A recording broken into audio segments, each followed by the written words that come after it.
Hello everyone, स्वागत है आपका माई क्लास नोट्स पे। पिछले वीडियो लेक्चर में हम लोगों ने भारत की प्राकृतिक वनस्पति को स्टडी कर लिया था। इस लेक्चर में हम प्रीवियस ईयर क्वेश्चंस को डिस्कस करेंगे, जैसा कि हमने अपने पिछले लेक्चर में कहा था। ठीक है, तो आइए शुरू करते हैं। फर्स्ट क्वेश्चन है कि भोजपत्र वृक्ष मिलता है। ठीक, ये एक स्पेसिफिक काइंड का वृक्ष है जो हम लोगों ने जो डायग्राम देखा था ट्री लाइन का, उसमें देखा था हमने कि ये इस प्रकार के जो वृक्ष हैं इसको बर्च भी बोला जाता है, बर्च। और हमने देखा था डायग्राम में कि ये कहाँ मिलेगा, ये मिलेगा हिमालय में, ऑप्शन बी। ठीक, एक बार इसको देख लेते हैं। ये आपके सामने डायग्राम दिख रहा होगा कि बर्च जो है वो शंकुधारी यानी कॉर्निफेरस, या जिसको बोरियल भी बोलते हैं, बोरियल फॉरेस्ट का भाई ये पार्ट है। ठीक, और फेमस किस नाम से है, एक और नाम बहुत फेमस है इसका, कौन सा, टुंड्रा, यानी ये टुंड्रा वनस्पति का पार्ट है और मिलेगा कहाँ, हिमालयन रीजन में। ठीक है, क्वेश्चन की तरफ से नेक्स्ट क्वेश्चन है, कत्था बनाने हेतु किस पेड़ की लकड़ी का प्रयोग होता है। ये खैर की लकड़ी है, कत्था पान वगैरह में यूज किया जाता है। ठीक, आगे चलते हैं। पूर्वी हिमालय की तुलना में ट्री लाइन का ऊंचाई मान पश्चिमी हिमालय में होता है। ये क्या होता है, ये कम होता है। हमने डिस्कस किया था कि इसके वेरियस रीजन है।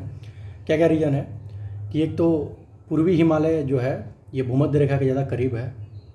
ठीक है, दूसरा क्या है कि इसके आसपास बे ऑफ बंगाल है, बंगाल की खाड़ी है, यानी ये समुद्र से नज़दीक है। तो इन दोनों फैक्टर्स का कंबाइंडली इफेक्ट क्या है, कंबाइंड इफेक्ट ये है कि जो बंगाल की खाड़ी से मानसून की जो शाखा प्रवेश करती है, ठीक है, वो सबसे ज़्यादा वर्षा कहाँ कराएगी, वो कराएगी पूर्वी हिमालय में। ठीक, हमने देखा था कि जैसे ही आगे बढ़ेगी ये एडियाबैटिक हीटिंग यानी रुद्धोष्म की प्रक्रिया से बादल में नमी कम हो जाती है और ये बारिश आगे जाते हुए बारिश कम कराती है।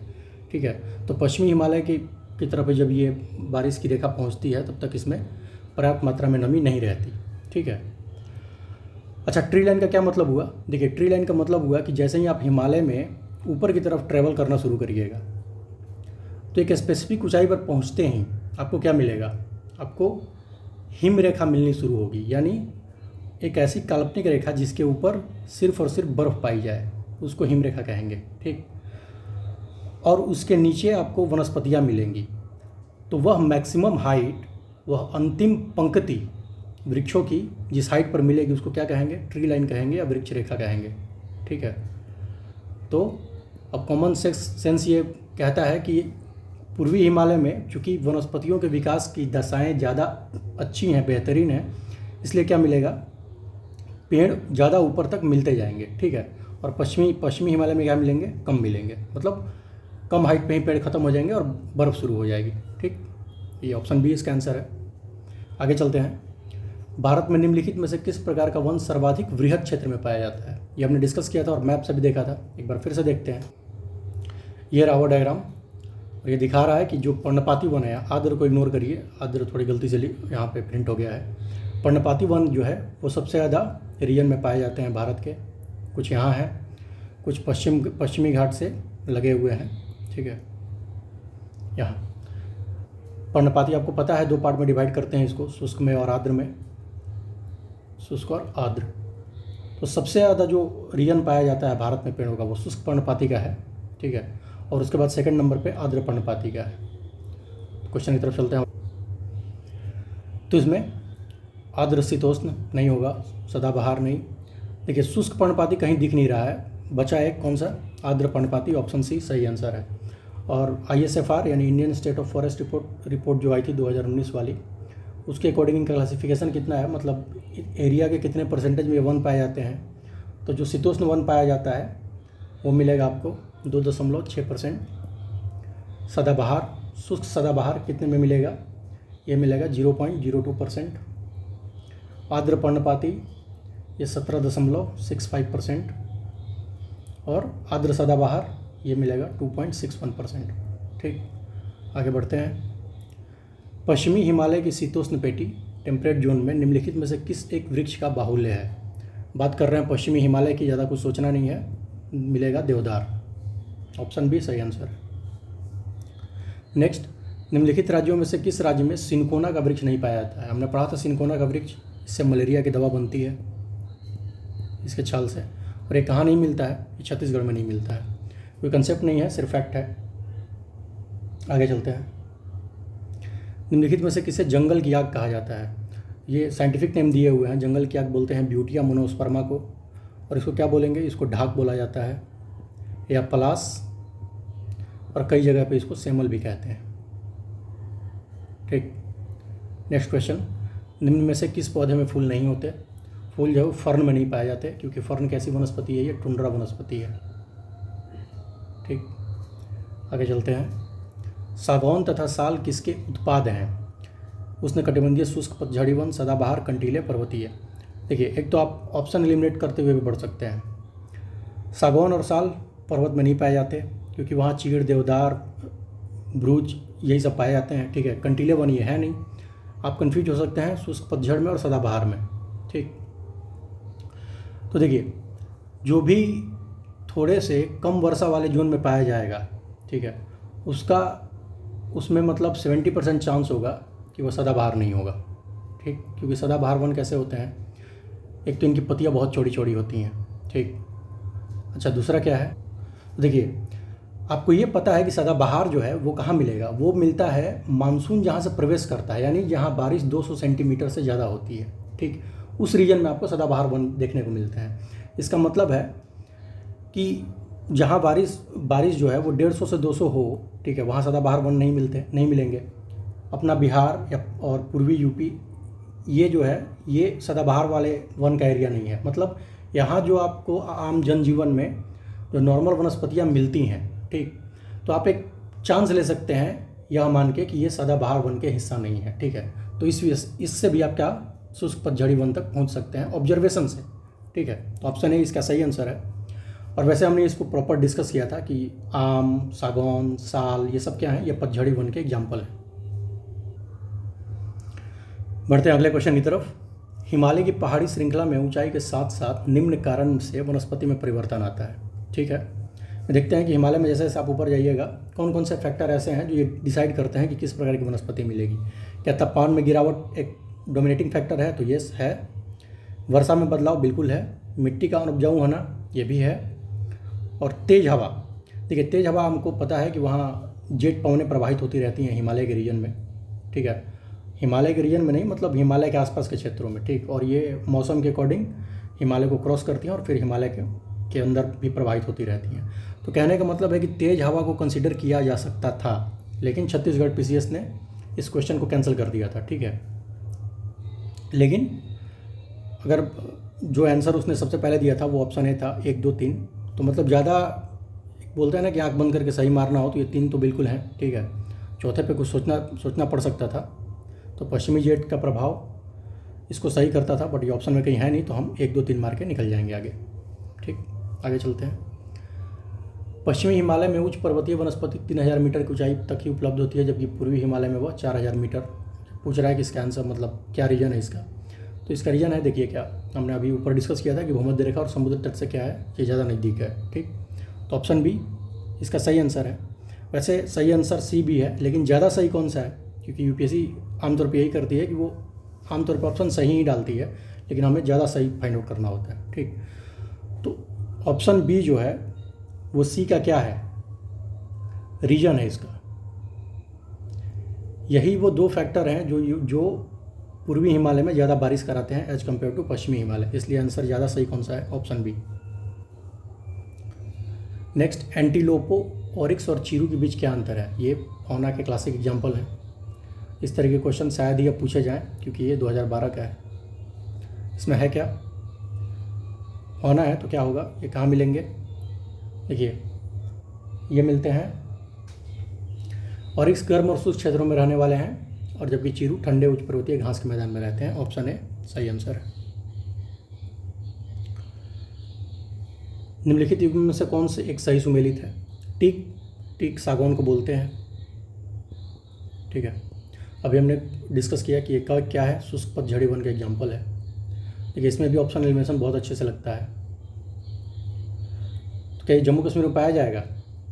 नहीं पाया जाएगा। केरल में पाया जाएगा? नहीं पाया जाएगा। क्यों? क्योंकि केरल में सदाबहार वनों की प्राप्ति होती है, क्योंकि ये मानसून प्रवेश का रीजन है। ठीक है, यहाँ से मलाबार तक पे मानसून स्पोर्ट की घटनाएं होती हैं, ये हमने डिस्कस किया था। तो आपके पास ऑप्शन कौन सा बच गया? मध्य प्रदेश और पश्चिम बंगाल। थोड़ा सा एक बार फिर से आप नज़र दौड़ाइएगा तो सुंदरी के वृक्ष आपको मिल जाएंगे, मतलब ये तो बिल्कुल सही है। ठीक, अच्छा, इसमें सिर्फ सही सुमेलित फाइंड आउट करना है कि कौन सा सही सुमेलित है, ये तो करना ही नहीं है कुछ भी। आंसर कौन सा है? ऑप्शन डी, सुंदरी। सुंदरी के वृक्ष मैंग्रोव वनों की एग्जाम्पल है, मैंग्रोव। और कौन कौन से थे इसके एग्जाम्पल? इसके एग्जाम्पल था क्योर, बेंत। ठीक, ये सारे वृक्ष जो हैं वो क्या है? मैंग्रोव वनों की एग्जाम्पल है। ज़्यादा फेमस कौन सा है? सुंदरी। आगे चलते हैं। निम्न में से कौन सा वृक्ष समुद्र तल में सर्वाधिक ऊंचाई पर पाया जाता है? जाहिर सी बात है हिमालयन वनस्पति। और हिमालयन वनस्पति में भी सबसे ज़्यादा प्रीडोमिनेंटली कौन सी मिलती है? देवदार। ऑप्शन है सही आंसर है। निम्नलिखित में से किस राज्य में वनों का वर्गीकरण अर्ध उष्ण कटिबंधीय के रूप में किया जाता है? अब सबसे पहले देखिए कि अर्ध उष्ण कटिबंधीय को शुष्क पर्णपाती भी कहते हैं। तो सबसे ज़्यादा वन कहाँ है वैसे? एमपी में, तो एमपी में ही मिलेंगे, ऑप्शन बी। निम्नलिखित में से तत्वतः कौन सी एक हिमालयन वनस्पति की जाति नहीं है? Juniper, silver fir, mahogany, spruce. Mahogany जो है वो सदाबहार वृक्ष है ये, ऑप्शन बी सही है। आगे चलते हैं। निम्नलिखित में से कौन सा जिला सबसे अधिक घने पतझड़ वाला वन क्षेत्र से घिरा है? ये पश्चिमी चंपारण है, बीपीएससी बिहार का। नेक्स्ट, भारत में उष्णकटिबंधीय वर्षा वन की उपस्थिति है। देखिए बात हो रही है वर्षा वन की, मतलब वर्षा की मात्रा अच्छी खासी होनी चाहिए। तो मतलब एक हम पश्चिमी घाट पर सबसे कोशिश करेंगे कि पश्चिमी घाट का कोई स्टेट है क्या। अब देखिए यहाँ पे केरल है, तो ऑप्शन डी के साथ हम जा सकते हैं, क्योंकि यहाँ से दक्षिण पश्चिम मानसून की शाखा जो है केरल में प्रवेश करती है। और असम इसलिए क्योंकि बे ऑफ बंगाल की शाखा नॉर्थ ईस्ट में प्रवेश करती है, असम वगैरह, असम मेघालय इन सब में वर्षा कराते हुए निकलती है। तो ऑप्शन डी सही आंसर है। भारत में किस राज्य का सर्वाधिक क्षेत्र घने पतझड़ वाले जंगल से घिरा है? घने पतझड़ मतलब पर्णपाती वन, घुमा फिरा कर एक ही बात है। ठीक है, अभी हमने डिस्कस किया था, कहाँ होगा ये? मध्य प्रदेश में। नेक्स्ट, सामाजिक वानिकी में प्रयुक्त बहुउद्देशीय वृक्ष का उदाहरण है, मतलब इसके मल्टीपल यूज है, किसके? खेजरी के, ऑप्शन डी। राजस्थान का बहुत इंपॉर्टेंट पौधा है ये। सामाजिक वानिकी हमने डिस्कस किया था कि क्या 3 पार्ट में इसको डिवाइड किया था हमने, कौन कौन से? नगरीय वानिकी, ग्रामीण वानिकी और फार्म वानिकी। ठीक, और ग्रामीण वानिकी को भी 2 पार्ट में डिवाइड किया गया था, कौन सा? कृषि वानिकी और कौन सा? सामुदायिक वानिकी।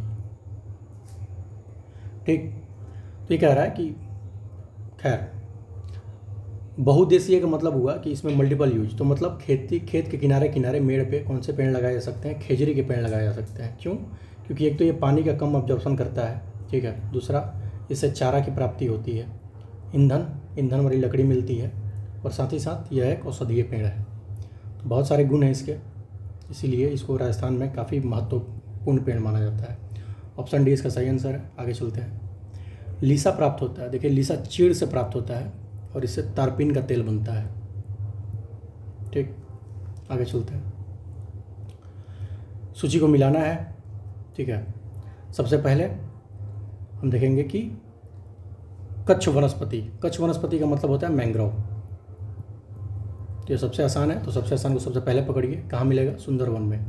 सी का होना चाहिए 1, ऑप्शन डी सही आंसर है।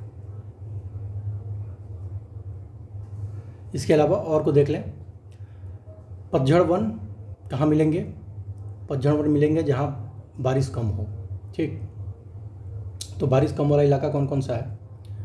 बचे हमारे कौन से? एक हिमाचल, ये तो हिमालयन है, ठीक है, एक राजस्थान और साइलेंट वैली यानी ये केरल।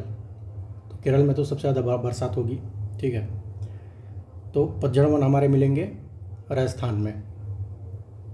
ठीक, शंकु वृक्ष ये हिमालयन वनस्पति मिलती है, कल हमने डिस्कस किया था कि शंकुधारी होते हैं, मतलब इनकी पत्तियाँ जो होती हैं ये कैनोपी का निर्माण करते हैं बेसिकली, ठीक है, और अल्पाइन भी कहते हैं इनको। तो ये कहाँ मिलेगा? ये हिमाचल में मिलेगा। अब बच गया उष्णकटिबंधीय वन, ठीक है, ये कहाँ मिलेगा?